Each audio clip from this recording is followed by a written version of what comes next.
Thank you. Good afternoon, everyone. Welcome to the regular open meeting of Vesuvius Town Council, Tuesday, February the 24th, 2026 at 2 p.m. in Council Chambers. I will ask for an approval of the agenda, and I don't think there are any late items. Councillor Poderica, Councillor King, all in favor? Thank you. And we need the adoption of some minutes from the February the 10th meeting. Could we have an adoption of those, please? Councillor Bennett, Councillor Chong, all in favor. Thank you. And before we start, I'd just like to acknowledge that we have 4 people in our audience today. Mr. Crivero, who has moved here, or I think moved here from Italy. So he's making a point of coming to all the meetings. So he'll be learning about this very quickly. And President of Desert Park, Rebecca Lynn, and she has brought with her 2 people involved with harness racing, who I understand are from Toronto. So, okay, good. Well, I was born in Toronto, so welcome to all of you. So we will go on to our staff reports first, and the first one is on metal storage containers and the survey results, and we will turn it over to Mr. Garish. Oh, Ms. Duong, sorry. Go ahead, one of you. Sorry, through the mayor, just want to confirm that you guys can see our PowerPoint slide up on your screen. Yes, we can. Thank you. Hopefully the version without the notes. We'll assume so. Yes. We'll start. Hopefully. Yeah. Okay. So I will just give a quick run through really quickly of just some of the background of metal storage containers in the context of the zoning bylaw, just to set the context for the rest of the presentation. So the zoning bylaw defines metal storage container as a purpose-designed metal cargo container for holding goods, which is intended to be placed on a ship, truck, or rail car. As we know, these containers are typically used for storing other goods and equipment on agricultural and industrial properties. So metal storage containers are currently only permitted as on agricultural and industrial zones as accessory buildings or structures. And there are conditions that are set out in the zoning bylaw to this effect.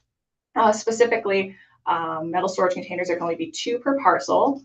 Metal storage containers are not to be sited between the principal building and any street frontage. And lastly, they must be sited in accordance with all applicable accessory building or structure regulations as set out under the zoning bylaw. Despite this, in other zones, the zoning bylaw does provide for 1 metal storage container to be used on a temporary basis during and specifically in relation to an active construction that is authorized by a building permit. As council may recall, the issue of the permanent placement of metal storage containers within residential zones had previously come to council's attention during a committee meeting presentation by delegate last summer. And further to that discussion, council at its meeting of August 12th, 2025 had resolved that a review of the metal storage container regulations in the town zoning bylaw be added as a strategic priority for 2026. So this led to the eventual hosting of a survey between January 8th to January 31st in order to solicit feedback on a number of items, specifically whether the public supported the siting or use of metal storage containers on residential properties, whether existing regulations for container use in agricultural and industrial zones are sufficient to regulate their use in residential zones. And it solicited feedback as to the benefits and concerns that are associated with allowing the siting or use of containers within residential zones. This survey was notified through e-news, the town's website, as well as Facebook, and got a total of 385 respondents. So the next few slides will just go through some of the highlights of the survey and its results. So the first question, should metal storage containers be allowed on residential properties?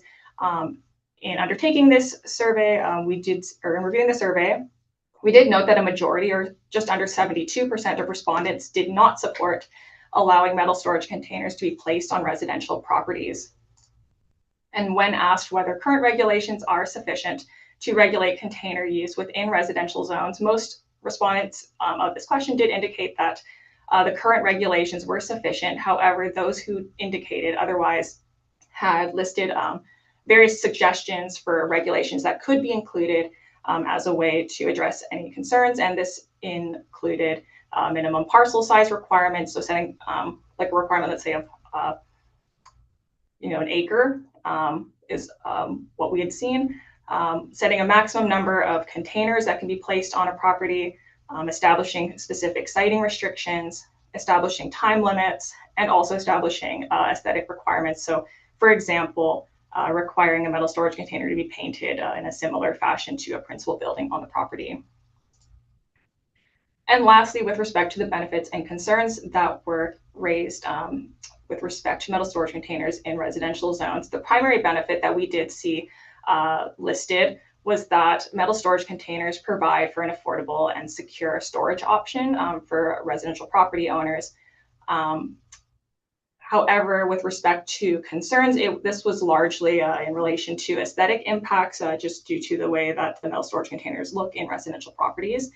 And associated with that, concerns were raised with respect to perceived impacts on property value.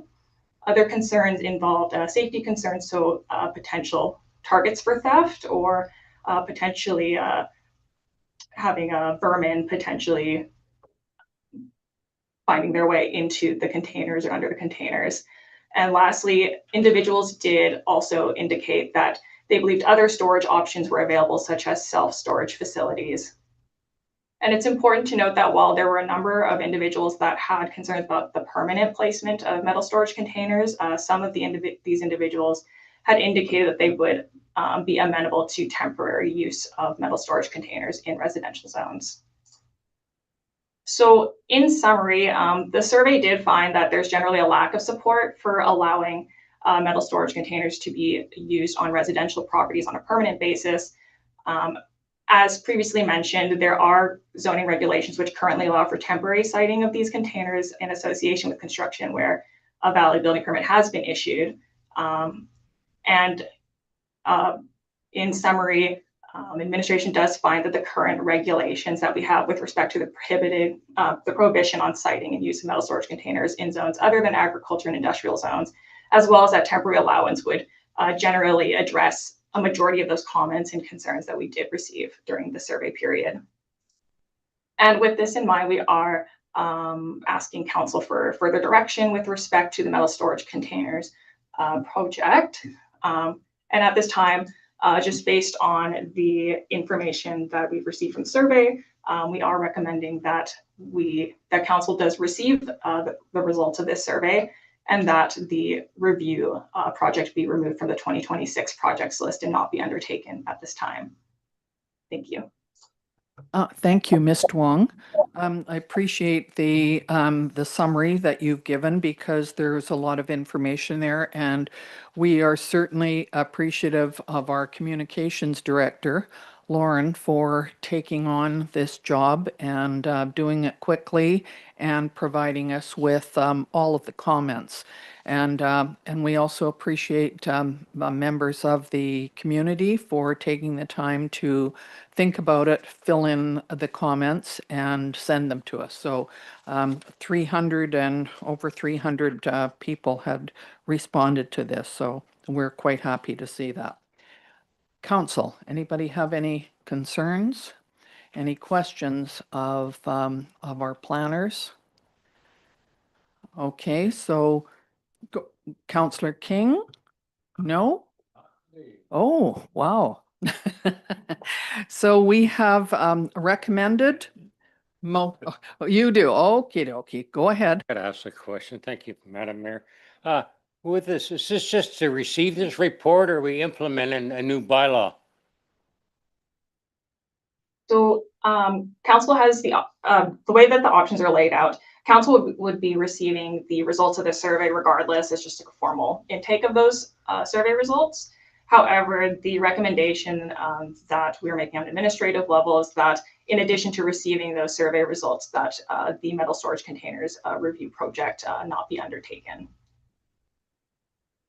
So thank you, Mr. Wong. That means, Councillor King, the way I read it, that we have enough information in our bylaws right now that we can handle this without changing the bylaw. Okay. Okay, is there anyone who would like to make a motion on this report? Thank you. The top one, okay. Is there a seconder for that? Thank you. Councillor Chong is seconding that. Any questions? All in favor? Thank you very much. And so our bylaw officers will continue to look at these concerns and deal with them. Thank you. All right, our next is the bylaw enforcement policy.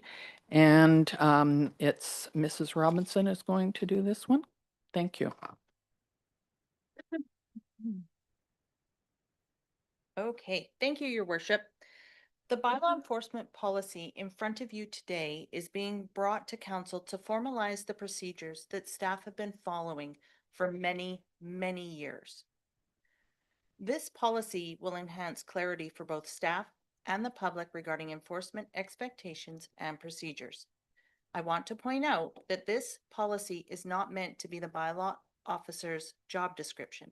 This is to clarify the process for any complaints received. As well, this policy is for private property complaints. If anyone is in a public place, they can still submit a complaint, and if bylaw officers note an infraction, they will proactively act to educate. A few highlights in the policy are: when a complaint is received, staff work to provide education and knowledge while working towards compliance before any enforcement action is taken. Complaints can be submitted when the property owner or resident resides within a 30-meter radius of the complaint, and we do not accept anonymous complaints.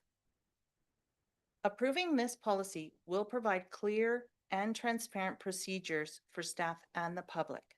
Our recommendation to council is that the bylaw enforcement policy be approved today. Thank you. Thank you very much. Is there anyone who has any questions or comments about this bylaw? Is one of you going to speak, or Councillor Chong, Councillor King? Yeah, I always got to ask a question. I guess we had a couple submissions from the public with concerns about this policy. And I guess one of them is, I know we don't really have the resources to be really proactive every day, but can I ask about the bylaws? Do they just sort of drive around every day and kind of park in certain locations? Or are they a little bit proactive, or do they wait for complaints? So currently, our bylaw officers do patrol daily. So when they're patrolling, they have files that they are actively looking after. So if they're up patrolling, they may be looking at Airbnbs, they may be looking at traffic. In the summer, spring, they're looking at watering, people who are watering not on their days. They're looking at, for example, trailers that are hooked up to power that may be residing in them, because those aren't. So they are out there doing their due diligence, looking. They're not just driving around. Okay, one more question. Since we just implemented this new container, will they look at some of those issues now with containers on property in the town specific? I'm gonna let the Director of Corporate Services. If I understand your question through the chair, yes, they would continue to take complaints on storage containers on private property and residential areas. And that's only complaints. They couldn't be a little proactive as they're driving around, they see a container. Couldn't they kind of make a note or do something? No, that's the idea of the bylaw, is that ostensibly they could drive around and see probably an infraction on almost every single property if they were to enforce that way. And we just don't have the resources to be able to dedicate to that kind of a bylaw enforcement action. I'm not looking at every issue. I guess I'm just looking at the container issue, since there is quite a few containers in town on residential properties that maybe should be looked at as something to do as they're driving around. Some of them have got temporary disposition to be there. Others may not. I guess we have to, I guess, draw the line somewhere on where we do proactive enforcement. And if it's not bothering their neighbors, at this point, we leave it to that particular street to indicate whether that's a problem for neighbors or not.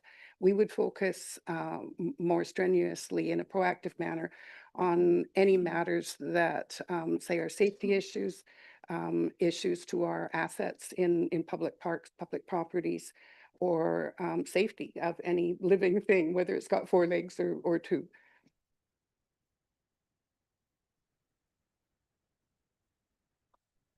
Go ahead.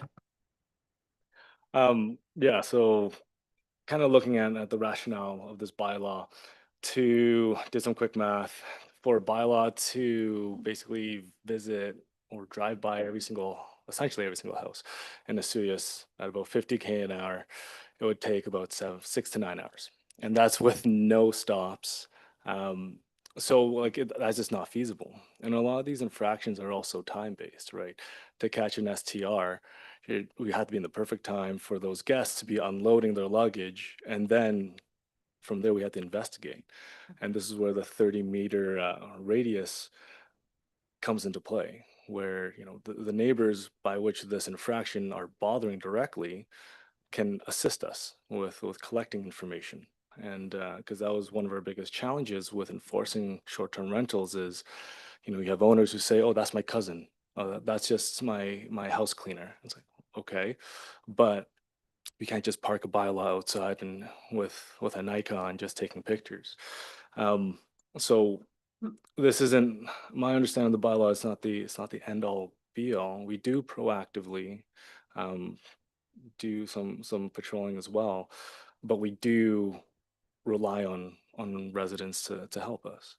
And on the website, we're very clear with complaints in the process that we encourage neighbors to resolve these conflicts first before having to ask the town for assistance. Thank you. And I really think that the job of the bylaw officers, and they do a good job of this, is to try and educate people who may not be sure of what the bylaw is, but to say, did you understand that there is a bylaw that says, that you can't park your car on the sidewalk or whatever it is. And so when property owners understand the bylaws and we can achieve voluntary compliance, first, that's the best solution. If they do not follow the bylaws or they are continuing to have complaints, then definitely bylaw and town get involved to come in and try and solve that. So I think that it's important to have this discussion and to make people understand why we have this report bylaw enforcement policy in. Did you have something else? Go ahead. Just one more point to add too, while looking at what other municipalities in BC and the Okanagan do in terms of their bylaw enforcement and complaints process. Regional district, they have the 30-meter radius for unsightly. There's variations between each area, but in general.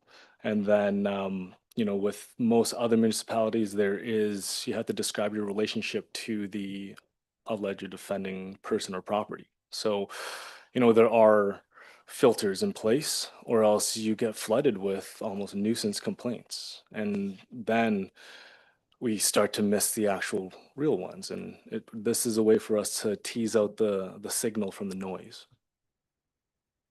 Councillor King? Yeah, thank you, Madam Mayor. Could you tell me, does container come under unsightly property? I don't think so, does it? Oh, okay, so you can complain 2 ways then? Oh, thank you.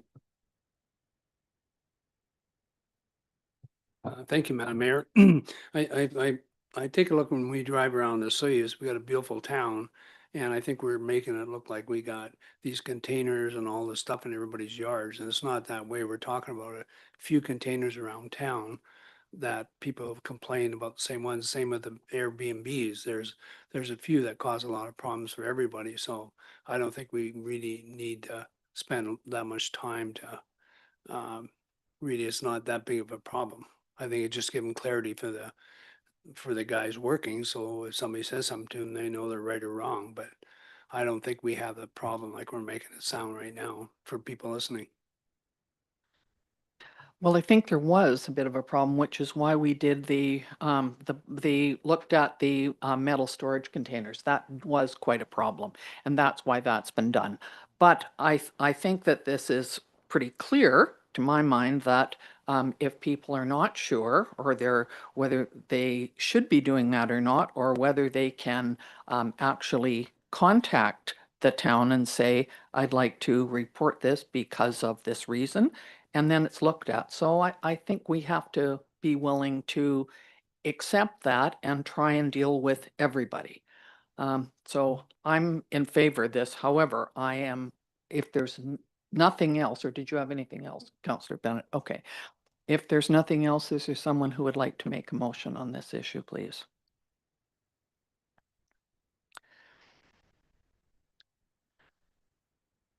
The recommendation is that the bylaw enforcement policy be approved. Thank you. You're seconding it? Thank you. I will call the question. All in favor? Against? One against. Thank you very much. That's carried. Could we go on to the officer's designation and establishment bylaw amendment? Mrs. Coulson. Thank you, Your Worship. Just to explain what the bylaw is that we're looking at today, the officer's designation and establishment bylaw names the officer positions for the town of Osoyoos, and that's in accordance with the community charter. The bylaw has not been updated for over 20 years, so it has been modernized in these amendments that are presented to council today. And one change that's been made is to allow both the CAO and council more flexibility for coverage of the chief administrator's role in their absence. So the bylaw amendments in front of council today are for council's consideration of first, second, and third reading. Thank you very much. Councillor King? Yeah, I'll move option 1. Thank you. Seconded. Councillor Chong, all in favor. Thank you very much. All right. We will ask for the CAO's report, please. And that was Mrs. Coulson. Thank you. Thank you, Your Worship. I'm reading the report today on behalf of the CAO, and I will just highlight some of the activities in each department. A full report of all the activities will be available with the minutes of this meeting. In community services, the Family Day Skate was well attended with over 140 people attending. Thank you to all the volunteers and businesses who contributed to make this event a success. On February 27th, the town is hosting a youth dance in conjunction with the elementary school. The deadline, this is just a reminder, for round 2 of the grant funding for RMI and community services programs is February 27th. And another notice that the spring break camps for kids will be offered during the month of March. In corporate and planning services, radon kits that were issued to residents at the end of October are now being returned to the municipal hall for reading, and the results will be emailed directly to participants. 204 radon kits were issued, and more than half have already been returned for reporting of the results. So that's another thing that we will put any data that we receive here municipally on our website for the public's information. Just a reminder that business license fees are due now, and fees that are not paid by the end of February will incur a $100 penalty. Licenses that remain unpaid as of the end of March will be cancelled. Some statistics from communications: the town's Facebook page had almost 14,000 views in the last 2 weeks, and the website had over 5,500 views. So we're very pleased to see that there's information that's of value to the residents. Survey on allowable areas for dogs in public parks has now closed, and the results of that survey showed that 72% of 325 respondents are in favor of allowing dogs in grassy areas of parks if they're leashed and under control. The survey showed strong support for more enforcement of unmanaged dogs, which has been noted by our bylaw enforcement area. in financial services, staff are focused on year-end closing and audit preparations continue. The first quarter utility invoices were mailed out in February. In the fire department, staff met with regional district staff to discuss Fire Smart and emergency management. Fire Smart funding has been confirmed to support our program for 1 year, covering all program costs, including wages, educational materials, and operational expenses. Fire leadership met with Sergeant Beta of the RCMP to discuss emerging issues and operating together during incidents.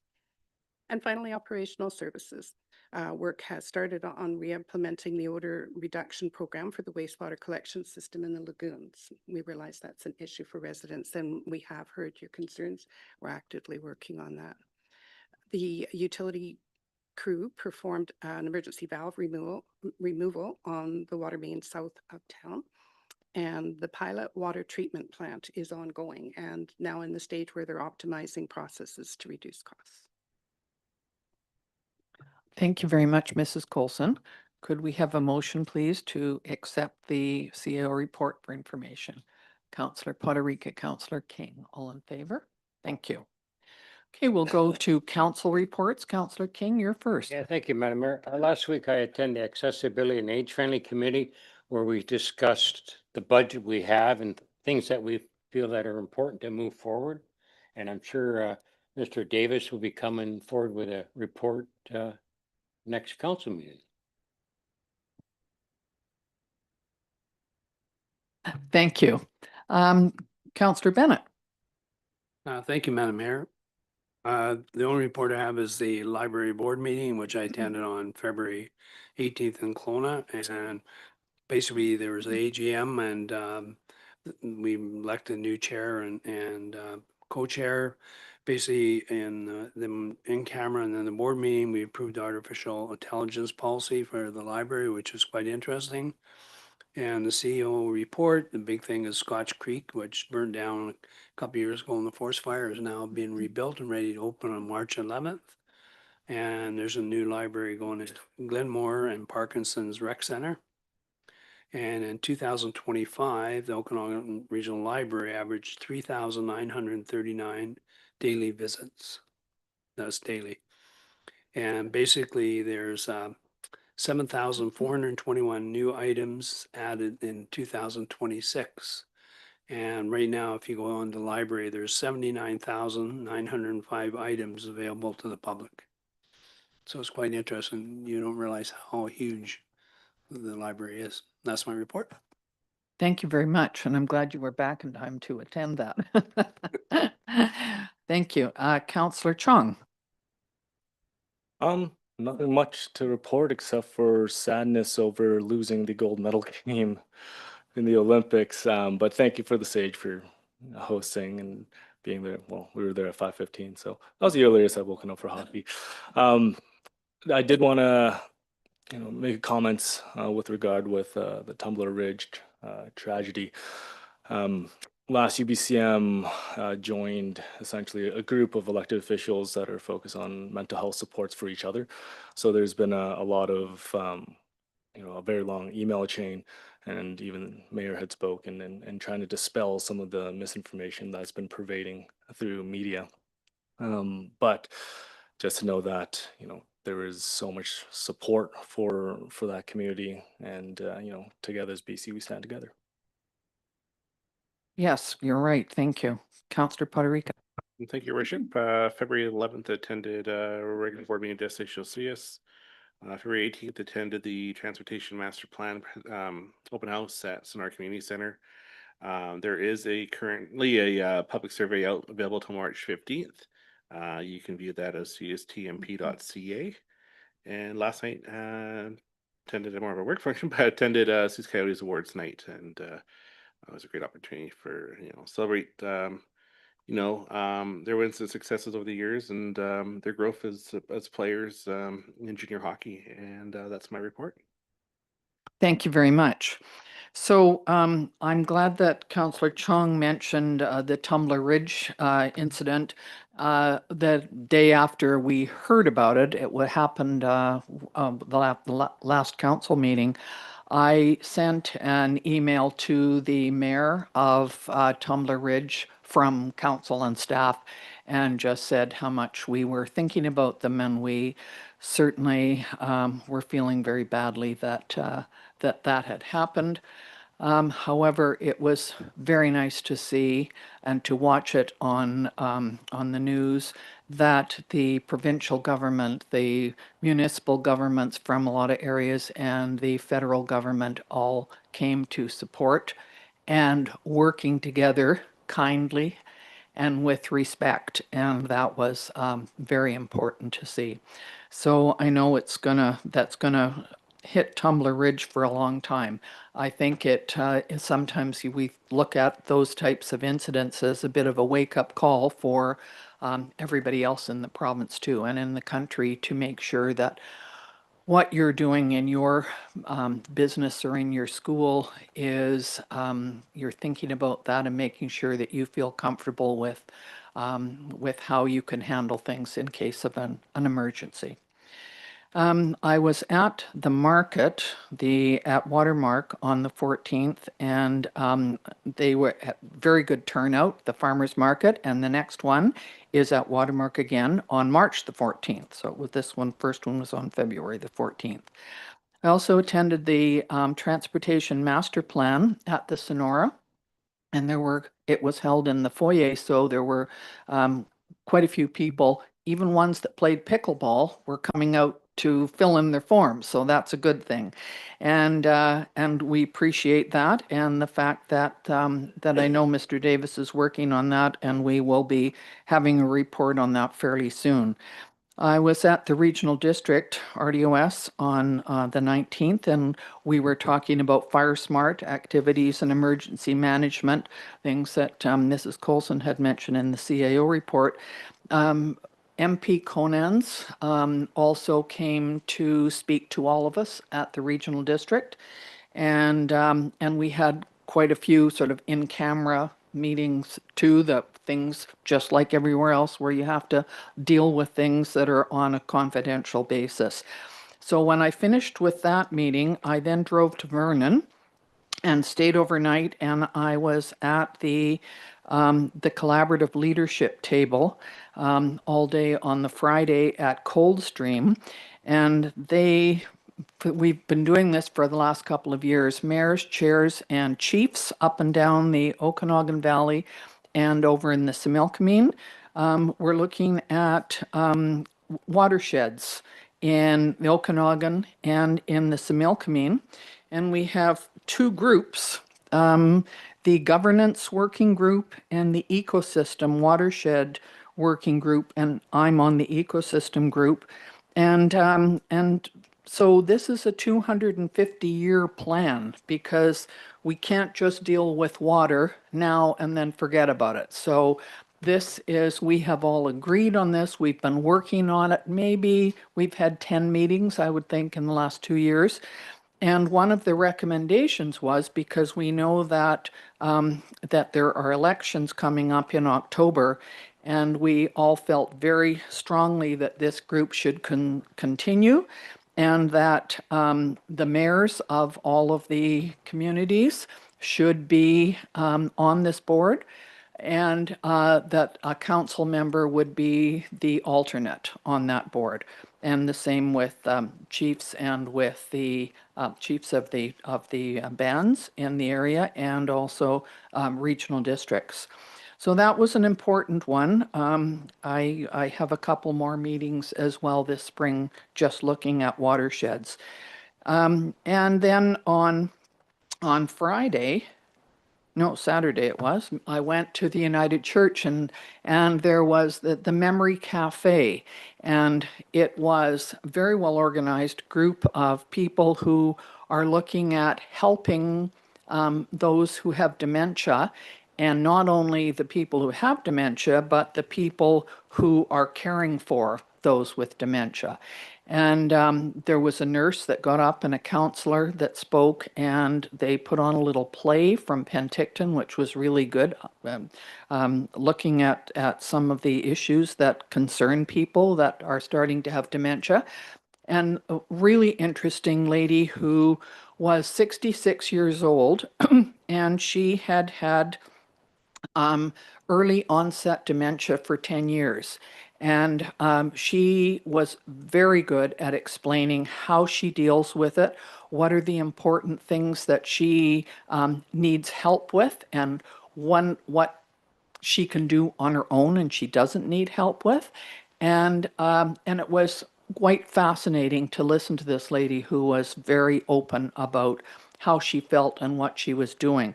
So I know that the lady in charge mentioned that Asuyas had a committee, the Accessibility and Age Friendly Committee, yes, and she commended the town of Asuyas on having that. But also, there were people who were able to fill out forms after and say what concerns they had. She collected them, and I know that Mr. Davis was sent the list, and she sent it to me as well. So really appreciated that, and thank you, Mr. Davis, for getting that set up. And then on Saturday night, I went to the museum because there was trivia night on, and I've lived here long enough that I knew quite a lot of the trivia, or so I thought I did. Not, my teammates didn't always agree with me, and therefore sometimes we got the answers wrong. However, there were 10 teams of 4 on each team, and our team came second. So yes, we were very happy. It's a great fun event, and it's put on by Kara Burton at the museum. And it was really a good evening. So just want to thank the museum and Kara for doing that. And that's my report. So I will move into the in-camera section that pursuant to section 91 of the Community Charter, a part of the council meeting may be closed to the public if the subject matter being considered relates to one or more of the following. Section 1C, labor relations or other employee relations. Section 1E, the acquisition, disposition, or expropriation of land or improvements, if the council considers that disclosure could reasonably be expected to harm the interests of the municipality. Or 3, Section 1K, negotiations and related discussions respecting the proposed provision of a municipal service that are their preliminary stages and that, in the view of council, could reasonably be expected to harm the interests of the municipality if they were held in public. Thank you. Thank you.